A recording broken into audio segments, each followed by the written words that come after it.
João 6, a partir do versículo 60, diz assim: ouvindo isso, muitos de seus discípulos disseram: essa palavra é dura, quem pode suportar? Mas sabendo Jesus no íntimo que seus discípulos criticavam suas palavras, disseram-lhes: isto vos escandaliza? Ou disseram, perdão, disse-lhes: isto vos escandaliza? Como seria então se visseis subir o Filho do Homem para onde primeiramente estava? Ou estava? O Espírito é o que dá vida, a carne não serve para nada. As palavras que eu vos tenho falado são Espírito e vida. Mas há alguns de vós que não creem. Pois Jesus sabia desde o princípio quem eram os que não criam e quem o trairia. E continuou: por isso vos disse que ninguém pode vir a mim, se não lhe for concedido pelo Pai. Por causa disso, muitos de seus discípulos voltaram atrás e deixaram de segui-lo. Então Jesus perguntou aos 12: vós também quereis retirar-vos? Simão Pedro respondeu-lhe: Senhor, para quem iremos? Tu tens palavras de vida eterna, e nós cremos e sabemos que tu és o Santo de Deus. Jesus lhes respondeu: por acaso não escolhi a vós os 12? Contudo, um de vós é um diabo. Ele se referia a Judas, filho de Simão Iscariotes, pois ele, um dos 12, haveria de traí-lo. Senhor, mais uma vez, nós rogamos a Ti, pela graça do Senhor, que nos conceda o entendimento da Tua palavra, Senhor, que ela fale aos nossos corações, que ela promova em nós transformação, mudança, quebrantamento, Senhor, que ela produza em nós verdadeiro arrependimento, convicção de pecados, que nos humilha diante do Senhor e assim torna possível, meu Deus, sermos salvos, porque sem fé e arrependimento nós não podemos alcançar a salvação. Que o Teu Espírito produza isso em nossas vidas. Amém. Meus irmãos, eu quero dar agora aqui um outro olhar, ou olhar aqui mais de perto. Semana passada eu falei dentro de todo o contexto do capítulo inteiro, né? E agora a gente tem aqui um detalhe que fala especificamente de Judas. Aqui em João nós temos esse primeiro momento em que Jesus Cristo, em que a palavra de Deus, o evangelista, né, aqui no caso o evangelista autor do Evangelho, o evangelista João, nos traz acerca de Judas. De fato, irmãos, nós sabemos que desde o início Judas já foi identificado como aquele que iria trair Jesus. Aqui João já está falando isso. Nos outros evangelhos, se você já leu os evangelhos, pelo menos, né, o Novo Testamento, enfim, mas ainda que não tenha tido esse contato com as Escrituras, eu imagino que no mundo ocidental ou no mundo cristão, todos os países do mundo em que o cristianismo ou ele é permitido ou ele tem uma grande população cristã, todo mundo vai conhecer a história de Judas. Mas no nosso contexto brasileiro, né, quem nunca ouviu falar da tal malhação do Judas, que acontece no sábado de Aleluia? Em muitos lugares do interior, nas regiões metropolitanas hoje nem tanto, mas em muitos lugares do interior isso acontece. Pegam lá um boneco e dão paulada no boneco, penduram um boneco num pau, ateiam fogo no boneco. Você já ouviu falar disso? Você conhece alguém que se chama Judas? Se a gente pesquisar, dificilmente iremos encontrar. Talvez alguns antigos ainda colocaram nomes nos seus filhos, mas de Judas Tadeu, que é um outro Judas, né, que inclusive na Igreja Católica é considerado como um santo, né, São Judas Tadeu. Aqui em São Paulo nós temos um bairro, tem uma igreja católica dedicada a São Judas Tadeu, mas dificilmente alguém coloca esse nome no filho, porque Judas virou um sinônimo de traidor, de alguém que não merece nenhuma consideração. Agora, ironicamente, meus irmãos, o nome Judas significa Deus seja louvado. Esse é o significado do Judas. Deus seja louvado, Deus seja exaltado. Olha que coisa! Dentre os irmãos, filhos de Maria, irmãos de Jesus, filhos de Maria e José, né? A gente poderia meio irmãos, um deles se chamava Judas. Inclusive, a carta de Judas na nossa Bíblia, ela foi escrita por um deles. Mas por causa do que o Judas Iscariotes fez, esse nome se tornou assim um nome, eu poderia dizer no mínimo, indesejado. O apóstolo João é o que vai nos mostrar mais desse caráter duvidoso de de Judas Iscariotes, perdão.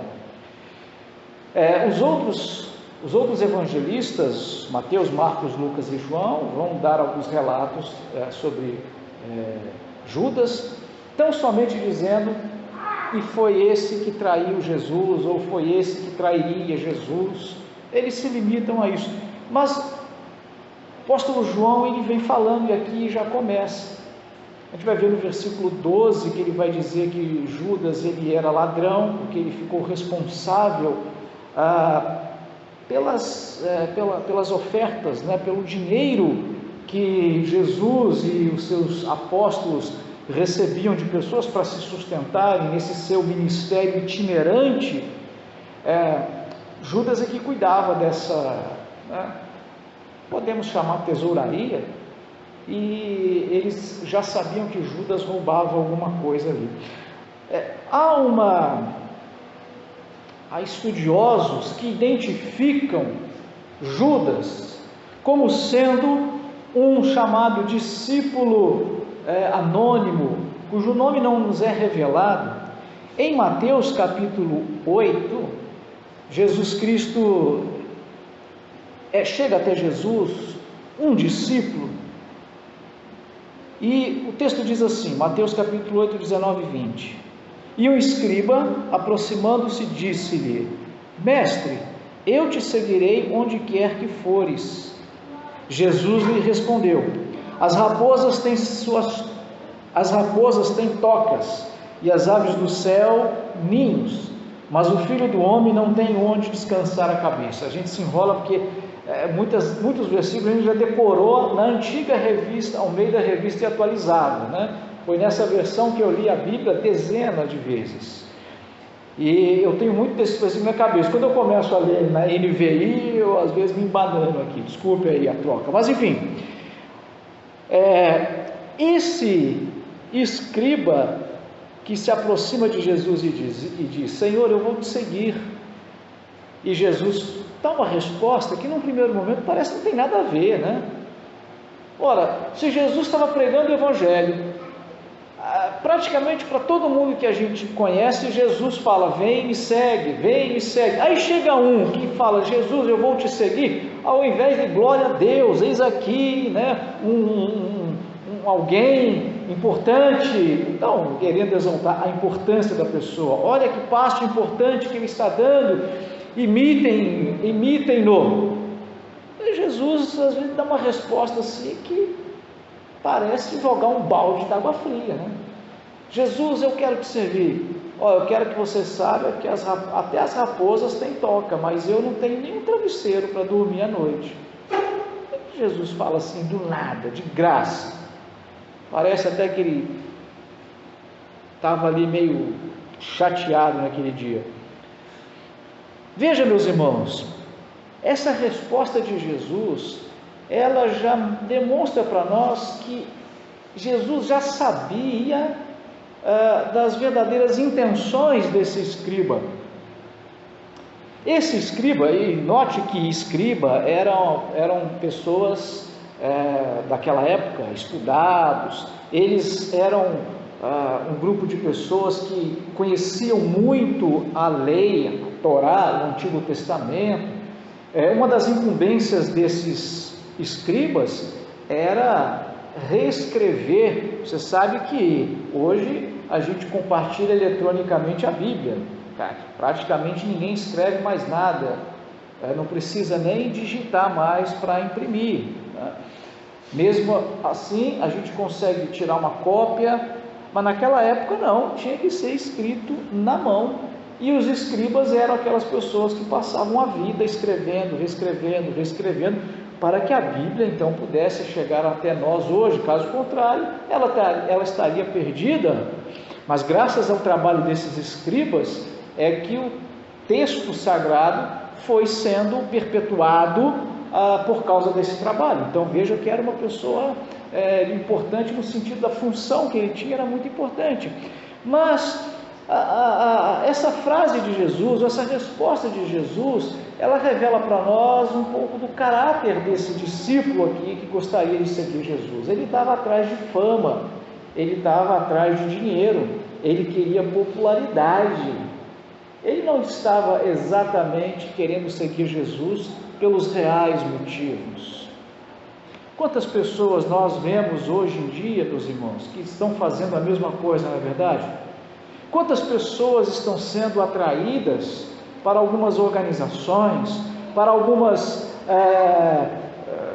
diria assim, algumas instituições religiosas, e de uma certa forma eu até me recuso a chamar de igreja, porque uma igreja, a palavra igreja pressupõe de fato pessoas que minimamente seguem a palavra de Deus, mas esses estão vendendo literalmente um outro evangelho, um outro Jesus, atraindo pessoas que não estão à busca do Senhor das bênçãos, mas só das bênçãos que esse Senhor pode dar, dos benefícios que esse Senhor pode dar.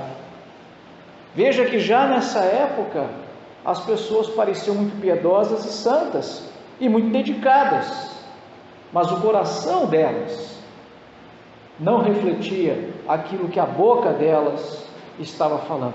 Então, por causa disso, e por causa do apego de João ao dinheiro, de Judas, ao dinheiro, aquela coisa toda que João vai nos falar do seu caráter, do caráter de Judas, é bem possível que esse episódio aqui seja o caso de Judas. Especialmente quando nós vamos comparar com esses textos finais aqui que eu acabei de ler, de João capítulo 6. Veja o destaque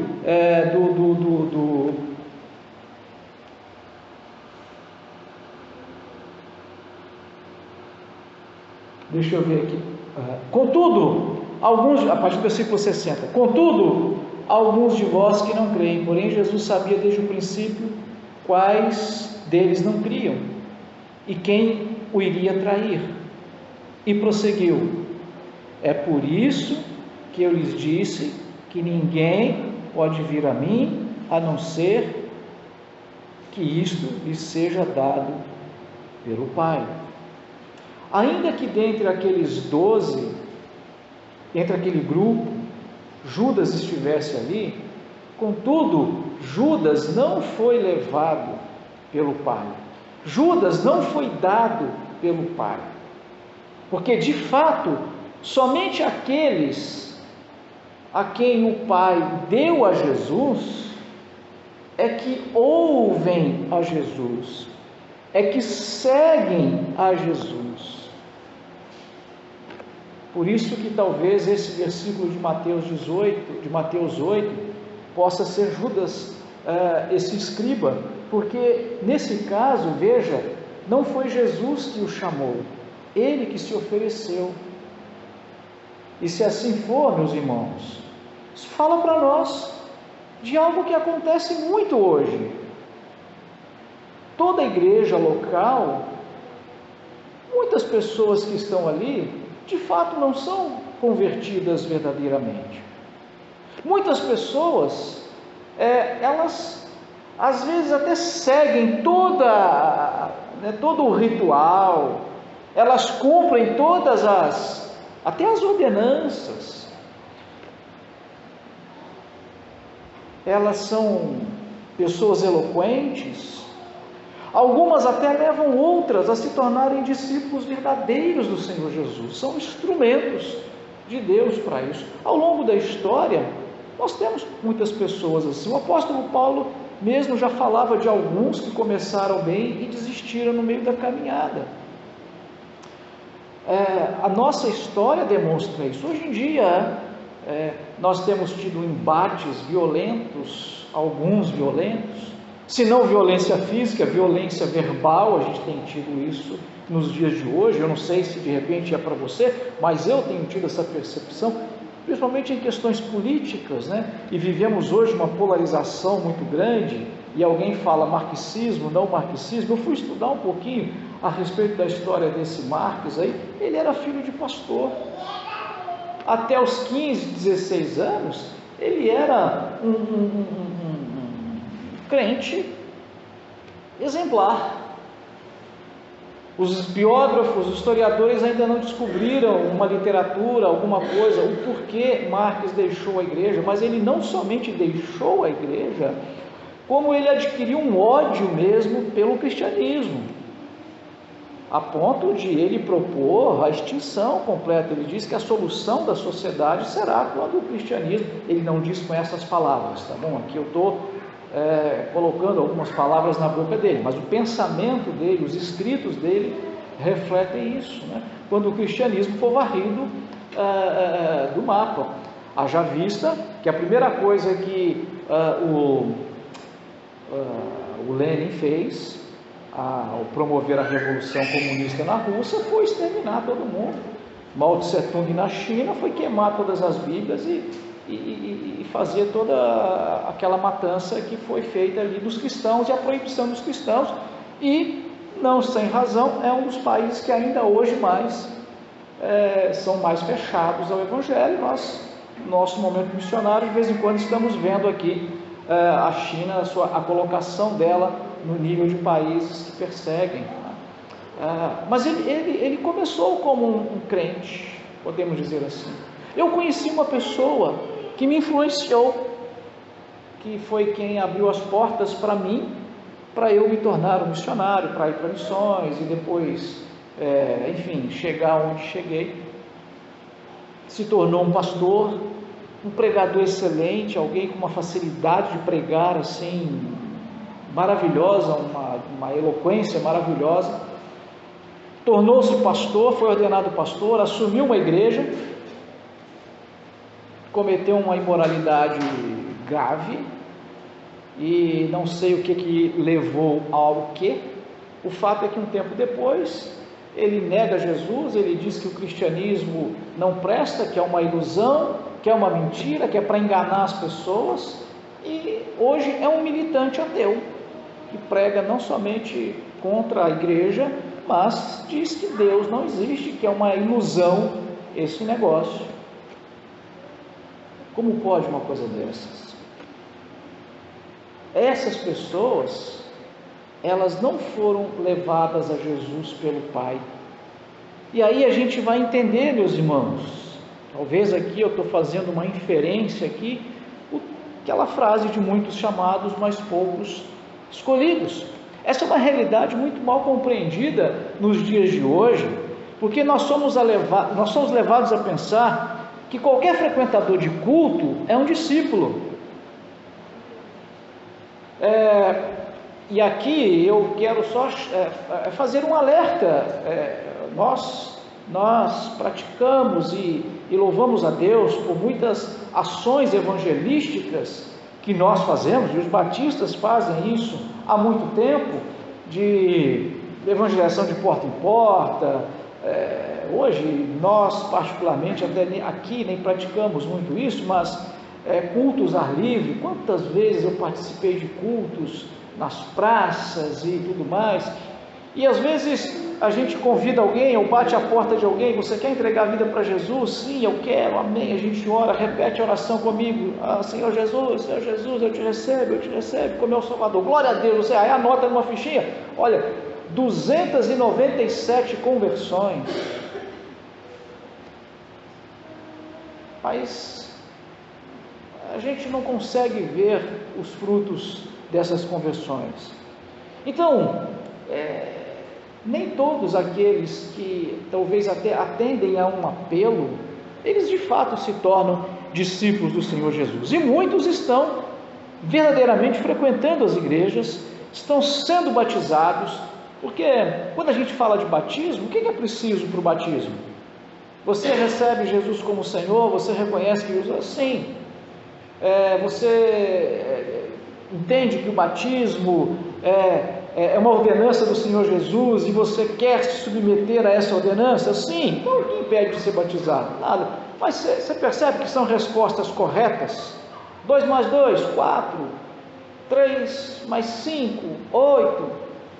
Eu não posso dar 0 para alguém que responde corretamente, mas o coração de fato foi transformado, a pessoa de fato nasceu de novo, nós não temos como saber. É por isso que Jesus Cristo vai fazer uma referência, vai falar para nós sobre joio e trigo convivendo juntos, e não dá para nós tirarmos o joio, porque a gente corre o risco às vezes de cometer um erro. Essa tarefa, Jesus diz, guardem para o dia do juízo, porque o Senhor sim saberá de fato separar joio do trigo. O caso de Judas nos mostra, irmãos, essa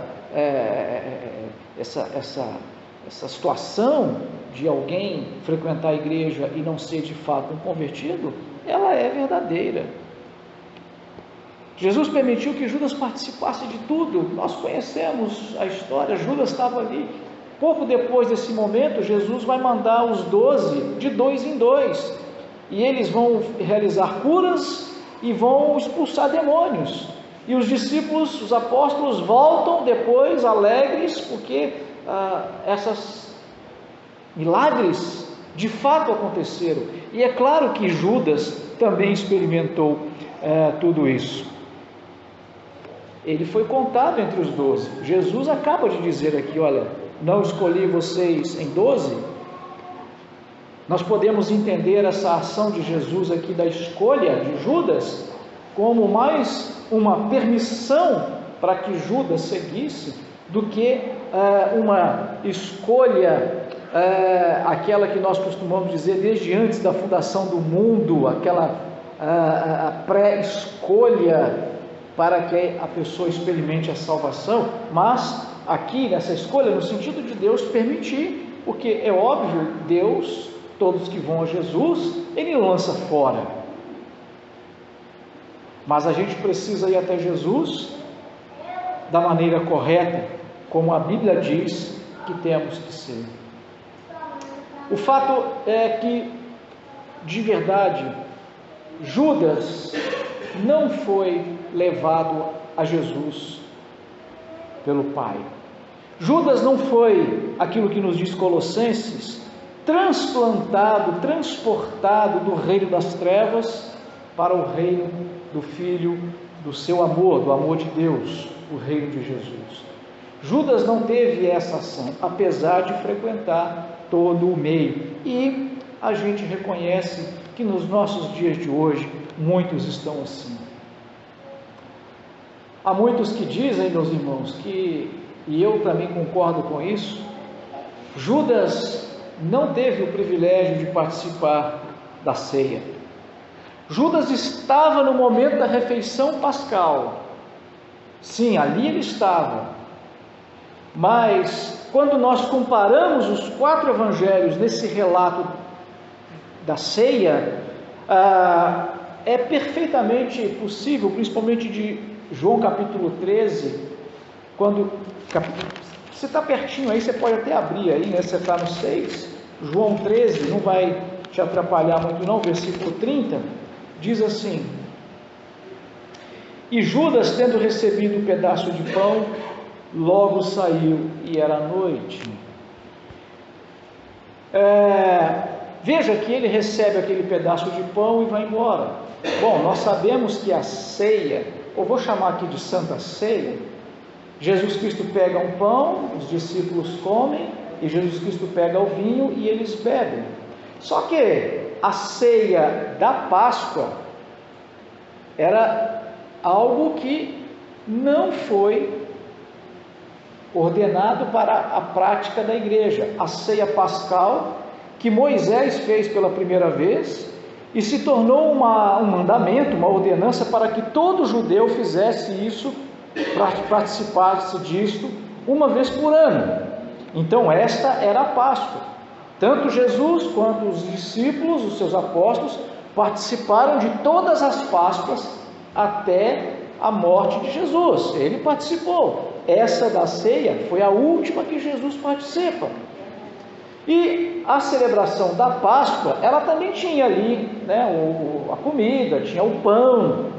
E há duas possibilidades desse pão molhado aqui, porque o texto vai dizer que Jesus molhou o pão e colocou o pão na boca de Judas. Há duas possibilidades aqui. Uma delas é de molhar o pão ali naquele ensopado, né? Você sabe que na Páscoa eles faziam lá um ensopado com carneiro, e eles tinham que comer aquele carneiro com ervas amargas e tal. Aquilo tinha todo um simbolismo. E então, segundo a tradição aí dos judeus aí, era comum eles molharem o pão naquele caldo e comerem, mas fazia parte daquela refeição que eles estavam fazendo. Uma outra seria um costume que tinha entre eles, de quando alguém recebia pessoas convidadas em sua casa, uma maneira de dar a honra para um convidado. Hoje a gente deixa o melhor lugar, a melhor poltrona, né? A gente deixa o melhor prato para a pessoa, ou então a gente quer honrar alguém, não, serve você é o primeiro. É assim que a gente demonstra que está honrando, que está se sentindo honrado por aquela pessoa nos visitar. Naquela época, essa ação era molhar o pão no vinho e colocar na boca. Então não tinha nada a ver com a ceia. E a gente vê que tão logo Judas come esse pão, o texto vai dizer que Satanás entrou nele e ele sai com a finalidade de trair Jesus, de entregar Jesus. Aí Jesus então, ele institui a ceia. Gente, agora eu vou fazer uma outra coisa aqui agora. Tá? Jesus não disse nessas palavras, mas nós entendemos. A igreja não precisa celebrar a Páscoa, né? Porque Jesus é a Páscoa e Ele está vivo conosco, né? Mas vocês vão celebrar a ceia, que é o meu corpo e o meu sangue. Lembra que nós falamos na semana passada? Que substitui o corpo físico, a carne física de Jesus, é para fazer como se fosse. Agora vocês vão fazer isso aqui. E aí ele chama então de Santa Ceia. Nesse momento Judas está fora, porque Judas não faz parte dessa comunhão. Por que ele não faz parte dessa comunhão? Ele não faz parte dessa comunhão porque ninguém pode vir a mim, a Jesus, a não ser que isso seja dado pelo Pai. Quero fazer duas aplicações para nós aqui, meus irmãos, para encerrarmos nossa palavra de hoje. A primeira delas, Judas não foi escolhido para trair. Quando nós ouvimos alguns, eu vou colocar aqui monergistas, a gente tem, talvez assim, alguns que são mais extremados, a ponto de dizerem que Deus, Ele determina todas as coisas, mas é um determinismo assim tão fatalista, a ponto de Deus ter escolhido a dedo Judas para trair Jesus. Ora, essa possibilidade de entendimento, ela se choca muito com aquilo que o Espírito Santo, aquela luz que o Espírito Santo já coloca nos nossos corações, de Jesus, de Deus, ser extremamente bom, absolutamente bom. De fato, essa perspectiva, ela choca com a gente se a gente pensar nesse fato. Quando nós falamos em eleição e livre-arbítrio, predestinação e livre-arbítrio, a gente precisa sempre, meus irmãos, ter uma coisa em mente: a nossa razão, ela não é capaz de compreender todos os desígnios e todos os propósitos de Deus. A nossa razão, ela não consegue harmonizar essas duas coisas. Elas são uma realidade. É bem verdade que eu não gosto do termo livre-arbítrio por uma questão até de semântica ou de etimologia. Né? Quando você fala livre-arbítrio, você fala de total e absoluta liberdade, liberdade absoluta. E a liberdade absoluta só Deus tem. Né? Agora, o ser humano tem liberdade. Não foi, Deus não escreveu na parede a roupa que você está com ela hoje. Ele não determinou para você a roupa que você escolheu a sua roupa. Isso é verdade, foi você que escolheu. Então o ser humano continua tendo essa liberdade. E eu não vejo problema nenhum em falar isso. Agora, a nossa mente, ela não consegue harmonizar as duas coisas. Como que o ser humano pode ser livre e Deus soberano ao mesmo tempo? Nós não compreendemos, meus irmãos. O que nós temos com toda a humildade aceitar até a volta de Cristo é que essas duas coisas são realidades, não são contraditórias, pelo fato de nós não as compreendermos. Isso a gente tem que ter em mente. São duas doutrinas bíblicas. Deus é absolutamente soberano e o ser humano é um agente livre. Aliás, a liberdade é um atributo que Deus concede a nós, e hoje concede a nós, seres humanos. Por isso o ser humano é livre. E nesses tempos de embates políticos, uma das coisas que a gente mais está falando é sobre o ser humano ser livre, o ser humano poder fazer as suas próprias escolhas e não ser coagido por ninguém a escolher isso ou aquilo. A Bíblia tanto fala desse arbítrio humano quanto fala da soberania de Deus. Agora, a Bíblia, ela não tenta harmonizar as duas coisas. Isso é verdade. A Bíblia fala que o Pai é Deus, que o Filho é Deus, que o Espírito é Deus, mas ela não tenta harmonizar o conceito da Trindade. Apesar de serem três pessoas, é um Deus só. A Bíblia, ela não harmoniza isso para nós. Nós precisamos ler a Bíblia, encontrar essas doutrinas, acatar essas doutrinas, e a harmonização delas a gente espera que Deus nos revele lá na glória. Agora, um esforço humano de tentar entender como que podemos ser livres e Deus soberano ao mesmo tempo, é claro que ele é louvável. Os teólogos estão se debruçando sobre as Escrituras e estão sempre lançando teorias e propostas, e a gente pode navegar em uma, navegar em outra, e não tem problema nenhum. O que nós não podemos fazer é que uma anula a outra. Esse é o problema do ser humano no que diz respeito a esse embate aí. Por isso é que nós podemos dizer: Deus não, absolutamente não predestinou Judas para trair Jesus. Absolutamente não. Judas fez isso porque ele decidiu fazer. Ele teve a capacidade de escolher fazer isso, a despeito das Escrituras preverem que isso de fato iria acontecer. Mas eu não posso aceitar o argumento de um filme repetido. Claro que não. Deus sabia porque ele já tinha assistido o filme. Quando você assiste o filme, você sabe o final. Essa explicação, essa tentativa de harmonizar, ela não convence. Mas eu não quero falar sobre isso agora, meus irmãos. E sim dizer que, apesar de ser louvável esse esforço nosso, sem uma revelação divina, nós jamais chegaremos a uma resposta satisfatória. E a revelação divina da harmonização não existe. Nas Escrituras não existe. Precisamos, veja, não existe, deixa eu repetir aqui, se você pescou aí, pescou e não ouviu. Eu estou dizendo que a harmonização, como que a gente harmoniza as duas, isso não está nas Escrituras. Agora, a predestinação está nas Escrituras, liberdade humana está nas Escrituras. Precisamos nos contentar com aquilo que foi revelado. O que nós não conseguimos harmonizar, isso sim nós devemos deixar para Jesus, quando Ele quiser nos revelar, se Ele quiser nos revelar isso na glória.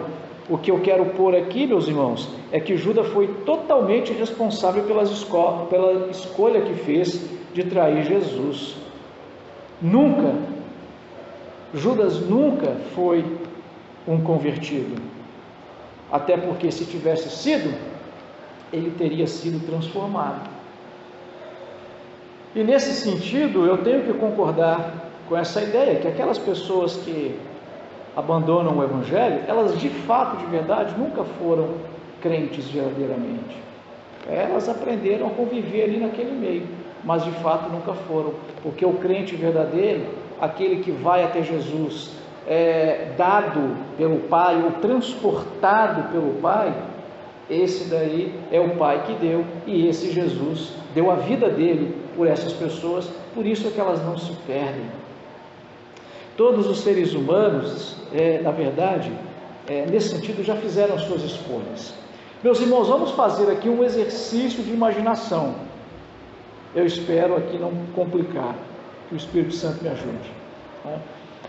Mas vamos fazer aqui um exercício de imaginação. Eu tenho certeza que você já assistiu muito filme de ficção científica de máquina do tempo, não já? Você já assistiu aí De Volta para o Futuro, foi um clássico. Você já assistiu aí a série The Flash. Inclusive, a série The Flash, eu assisti acho que 1 ou 2 episódios só e tal, mas dá para perceber que ele volta lá no passado, e aí mexe alguma coisa no passado, o futuro dele toma outro rumo, né? E aí ele tem que ficar voltando para consertar e tal. Outros filmes de ficção científica também tem a mesma coisa. Vamos fazer um exercício. Vamos supor que você entrou numa máquina do tempo e você foi lá no dia que Adão e Eva estavam lá com a fruta na mão ali. E aí naquele momento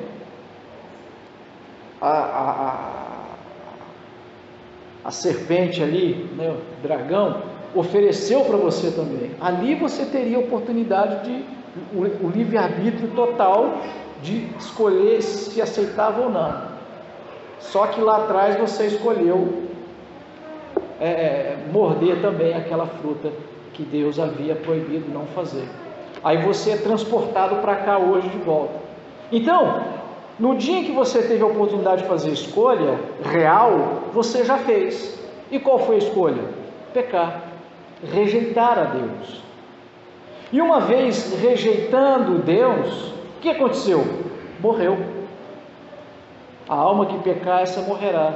Deus falou para Adão: no dia que você comer, você vai morrer.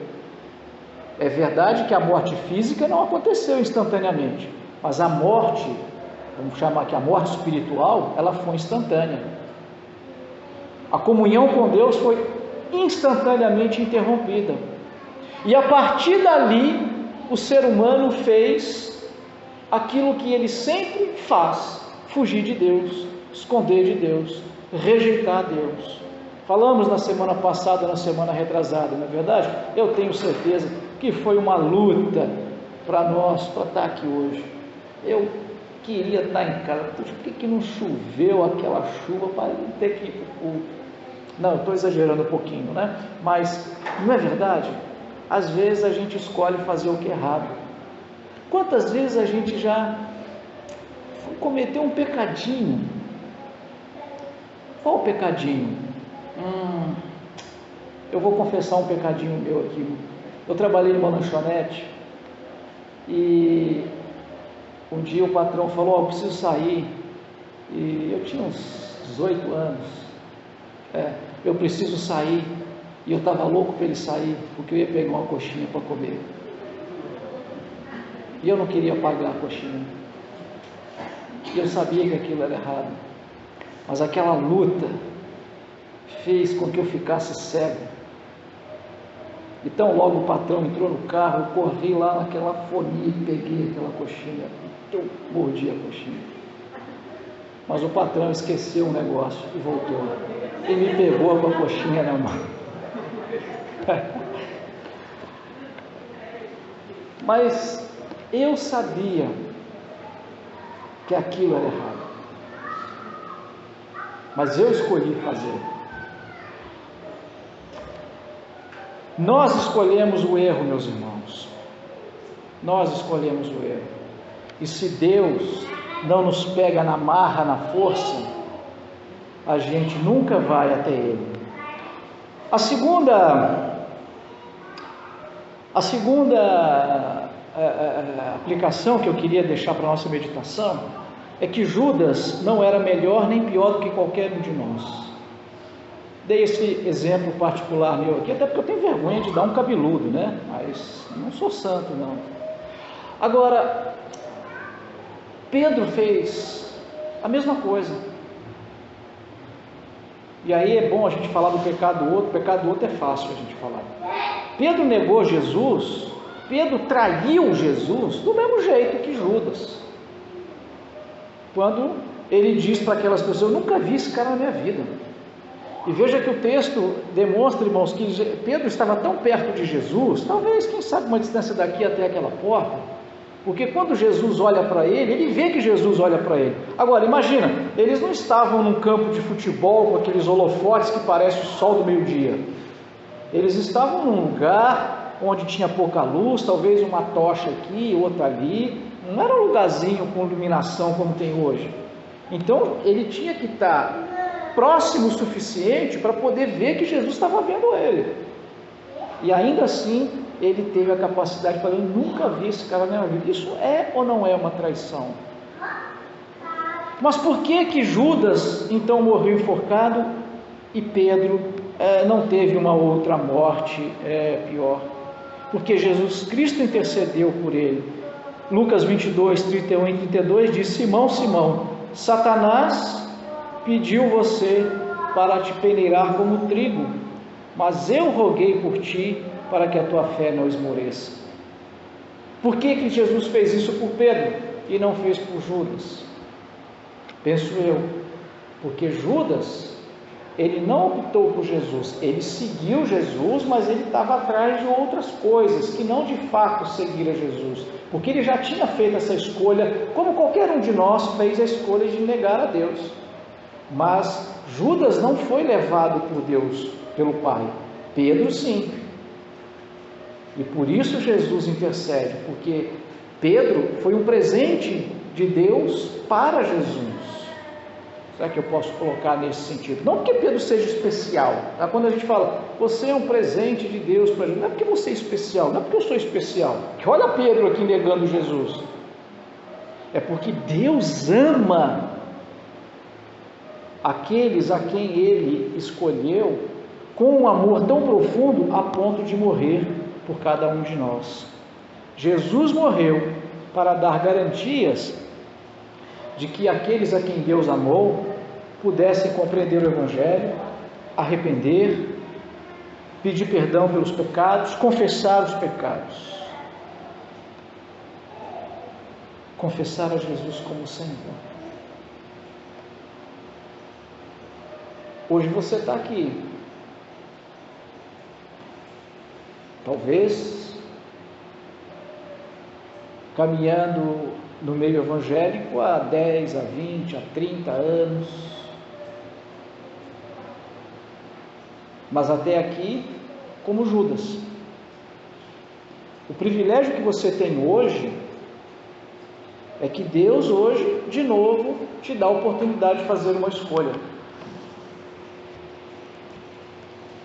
Se você reconhecer Jesus como Senhor no seu coração, você crer que Deus o ressuscitou dos mortos, você será salvo, você será transportado do reino das trevas para o reino do Filho do seu amor. Eu queria poder cantar, porque me veio à mente agora um hino da harpa cristã. É pena que não tem esse hino no cantor cristão. Hoje Jesus te chama. Hoje Jesus expressa o seu amor por você. Nós não sabemos por que Ele nos ama tanto. Eu não sei, você não sabe porque Jesus ama tanto você, mas o fato é que Ele ama. Então hoje Ele chama você. não volte atrás. Não desperdice essa oportunidade. Entregue a sua vida a Jesus. Confesse a Jesus como o Senhor de sua vida. E se Ele voltar essa noite, nós estaremos com Ele lá no céu. E todas essas dúvidas que eu lancei aqui na pregação, você vai poder perguntar diretamente para Ele. Oremos. Querido Deus, eterno Pai, te louvamos por tua imensa graça e misericórdia. Te louvamos porque tu és o nosso Deus. Te louvamos porque o Senhor morreu por nós. Obrigado por tão grande salvação, Senhor. Ensina-nos a ter um coração quebrantado, que reconhece todos os dias que nada somos sem Cristo, que Jesus é o nosso Senhor, que Jesus é o nosso Salvador, que é o corpo e o sangue de Jesus partido por mim, que me garante a vida eterna. E a graça do Senhor e o amor de Deus e a comunhão do Espírito sejam com todos. Amém.